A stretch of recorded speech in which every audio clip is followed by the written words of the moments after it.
Good morning, ladies and gentlemen. I've been asked for a while to show places in my area, my subscribers, and I've actually been waiting for a gimbal for my smartphone so the footage doesn't look like a mess. But a couple of things have inspired me to make this video specifically. One is obviously the looming Russian-Ukraine-America conflict, and the other is because I had quite an interesting message debate with a Danish bloke the other day. Now, I don't know if he's a paid shill or just a very naive armchair geographer, but ultimately the debate ended with him deleting all of his messages. What he was trying to say was that I'm basically pretending I'm in Eastern Europe, whereas I'm in fact in Central Europe, that I'm nowhere near Ukraine, that Ukraine is not my neighbour, and that I'm just doing this for views and money. Well, Mr. Danish bloke, I thought today I would show why any conflict with Russia hits hard and hits very, very close to home for myself, my family, and other people living in my region. First of all, I'd like to delve more into the Central and Eastern European aspect, because that is actually a very grey area. The United Nations lists Slovakia as being in Eastern Europe. However, Slovaks themselves would say they live in Central Europe. But this is because under communism and the geography they learnt in school, the boundary of Europe ended in the Ural Mountains, which tectonically is correct and is possibly the reason why the Eurovision Song Contest features such famous European countries as Tajikistan and Israel. However, I grew up in the Cold War, and anything east of the Berlin Wall to me was Eastern Europe. When I first came out here 25 years ago, Lonely Planet only published one guide of inclusive Eastern Europe. There were no individual country guides back then. Under the chapter for Slovakia, for the town of Svidnik, it was written only for the adventurous. Now, after living here for a quarter of a century almost, I can say it is for the adventurous, but it's not to do with the risk, it's merely to do with how hard it is to actually get here. My region does not have a highway. My region does not have a railway. In fact, there isn't even one set of traffic lights in the entire region, which is a shame because it is an amazing place to visit. At some point in the future, I will cover Svidnik and its tourist potential. It has many old wooden churches. It's obviously famous for the Battle of Dukla, which we will look at in this video briefly. Plus, the scenery is stunning. It's all heavily forested hills. When I came out here almost a quarter of a century ago, I would have classed the entire country as being Eastern Europe. If anybody has ever seen Hostel or Eurotrip, that is what it looked like back then.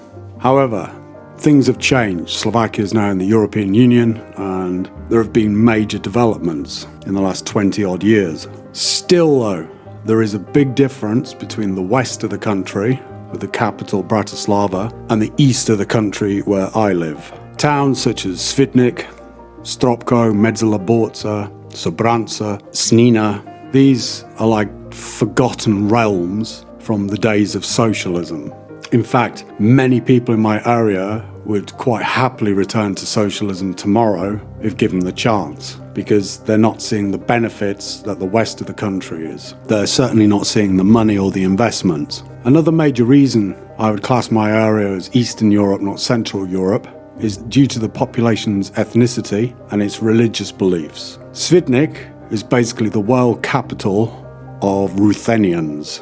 Ruthenians are an ethnic minority originally from Kiev in the Ukraine. They have their own codified language, one of the smallest languages in the world, and most are either Greek Catholic or Russian Orthodox.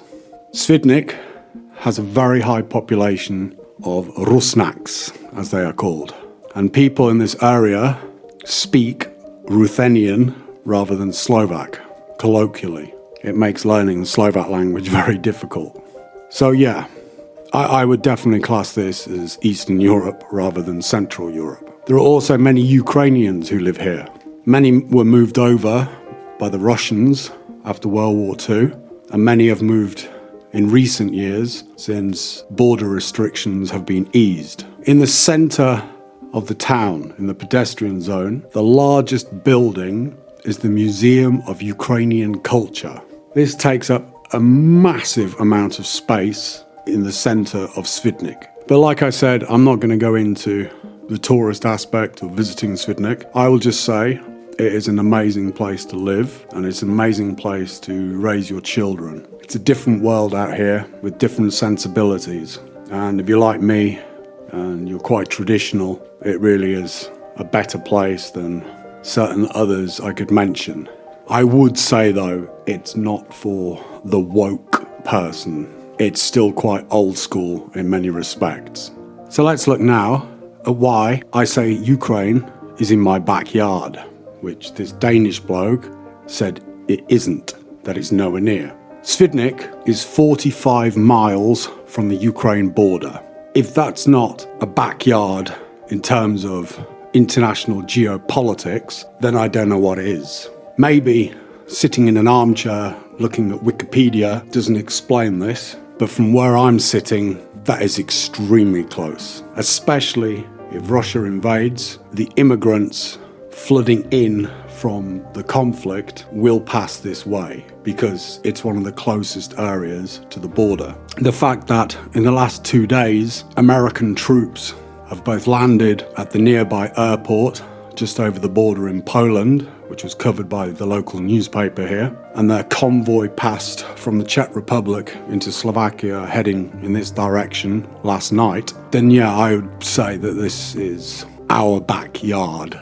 The reason a conflict with Russia is so close to home here is to do with World War II and what happened afterwards. Before World War II, the town of Svidnik was actually 2 villages, Upper and Lower Svidnik, separated by the river Ondava. In 1944, the Russian army swept across Eastern Europe and was supposed to come to the aid of the Slovak Liberation Army and the Czechoslovak army, who were trying to free themselves from German occupation. Now, the original aim of the Russian army was to come over the border from Poland in a mountain pass called the Dukla Pass and head towards the city of Prešov. Unfortunately, the Germans were so well entrenched that this brief skirmish turned into a several-month-long battle, the Battle of Dukla Pass.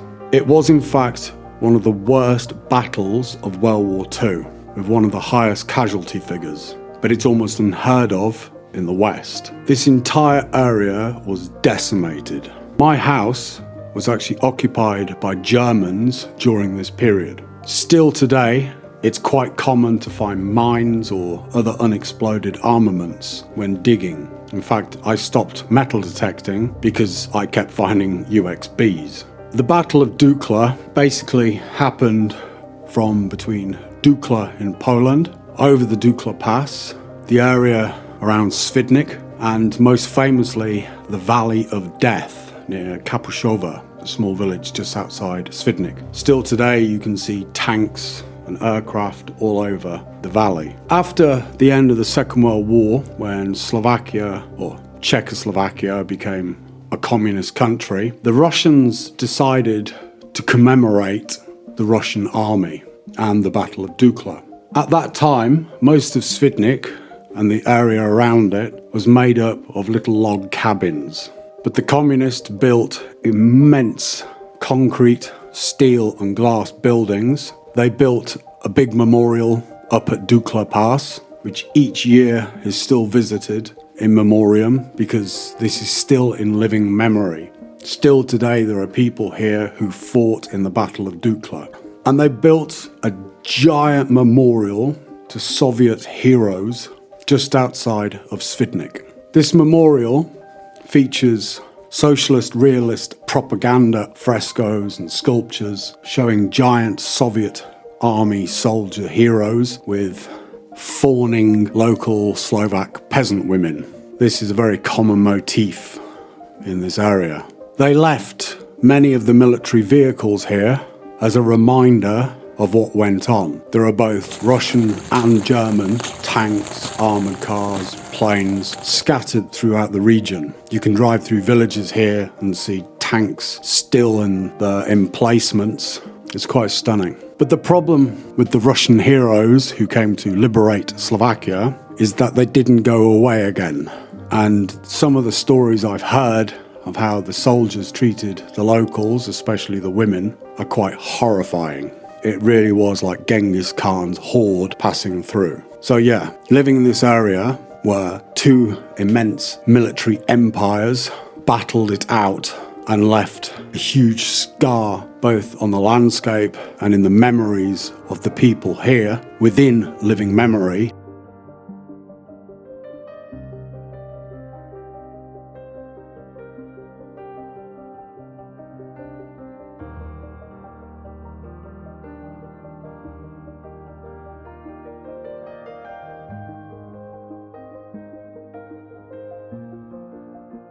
It's a bit like deja vu, because it's not local Slovaks picking a war with one of the largest armies in the world. It's a foreign nation which has absolutely nothing to do with this region. Again, no one here wants a war. In fact, the only people who want wars are those working or sponsored by the military-industrial complex and their little puppet politicians. But for local people, it will be hell on earth. In the future, I will try and show more of my area, also some of the amazing historic towns and locations, some even UNESCO protected because of their heritage. But I just wanted to show just how close to home this whole situation is and how daily we are reminded of the last time there was a conflict with Russia. But it's a cool place to raise your kids.